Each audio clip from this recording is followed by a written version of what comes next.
이게 없으면 절대 안 되는 것들이기 때문에, 그리고 어떤 미네랄들은 음식으로 섭취를 하기가 굉장히 어려워요. 그래서 이런 것들은 보통 우리가 영양제 형태로 섭취를 하게 됩니다.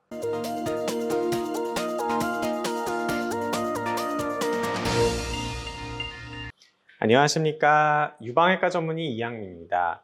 오늘은 여러분들께 미네랄에 대해서 말씀을 드릴 거예요. 미네랄, 필수 미네랄이라고 얘기를 하죠. 우리 몸의 정상적인 기능을 유지하는 데 필수적인 영양소입니다.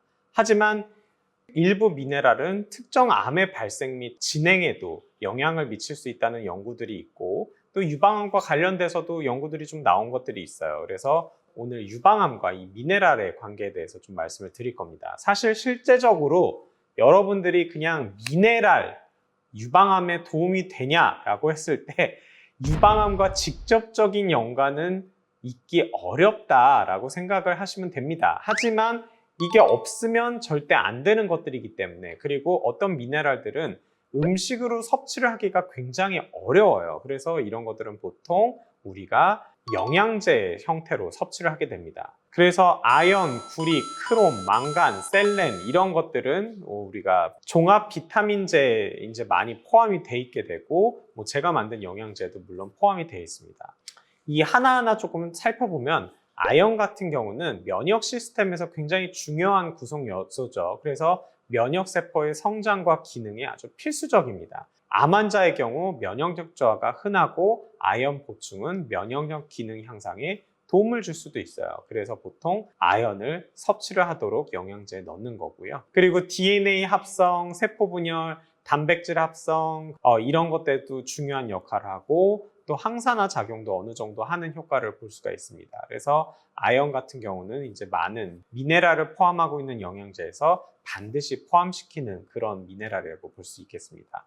구리 같은 경우는 이제 유방암에 관련돼 있어서 다소 복잡하고 상반된 연구 결과가 있기는 하는데, 결국에는 많이 먹으면 문제가 될 수 있고 적정량을 먹는 것은 꼭 필요하다라고 생각을 하시면 되겠습니다. 그래서 종합 비타민제를 여러 가지를 한꺼번에 먹지 않는 한 이 구리를 과량으로 섭취할 일은 거의 없다고 보시면 되고, 여러분들이 그냥 종합 비타민제를 드시면 충분한 하루 적정량을 섭취할 수가 있겠습니다.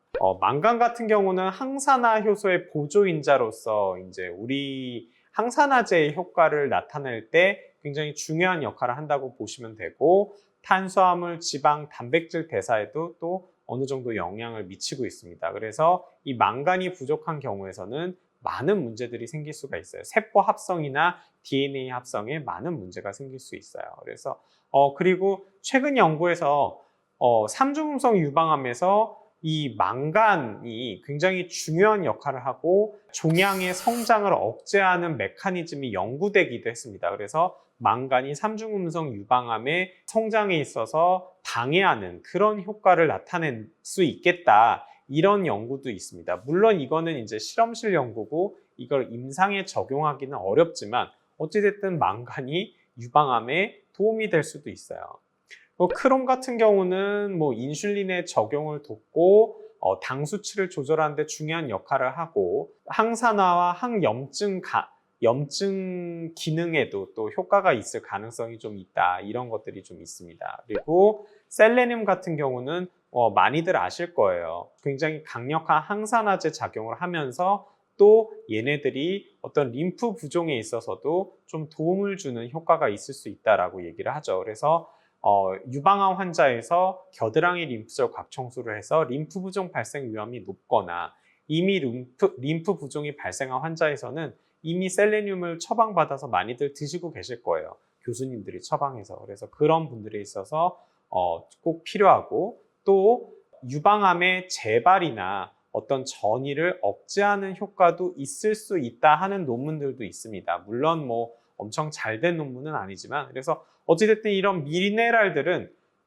부족하면 문제가 되고, 유방암에 있어서는 엄청난 도움을 주는 건 아니지만 먹어서 나쁠 거는 없다. 그렇기 때문에 여러분들이 좀 부족할 수 있는 미네랄은 적정량을 섭취하는 게 중요하다라고 이해하시면 되겠습니다. 그래서 여러분들이 이제 미네랄에 대해서는 뭐 관심이 좀 적기는 할 거예요. 그리고 보통 종합 비타민제에도 많이 포함이 되어 있기 때문에 따로 복용을 하실 필요는 전혀 없고요. 그 다른 제형으로 단독 제형으로 섭취를 하게 하는 경우도 굉장히 드뭅니다. 그래서 여러분들이 미네랄이 어떤 의미를 갖는지 그냥 설명해 드리고자 말씀을 드렸고, 구리, 아연, 크롬, 망간, 셀렌 이 정도의 미네랄은 좀 기억해 두시는 게 좋겠다. 그런 의미로 오늘 영상 준비를 했습니다. 다음 영상에서 또 좋은 내용으로 찾아뵙도록 하겠습니다. 감사합니다.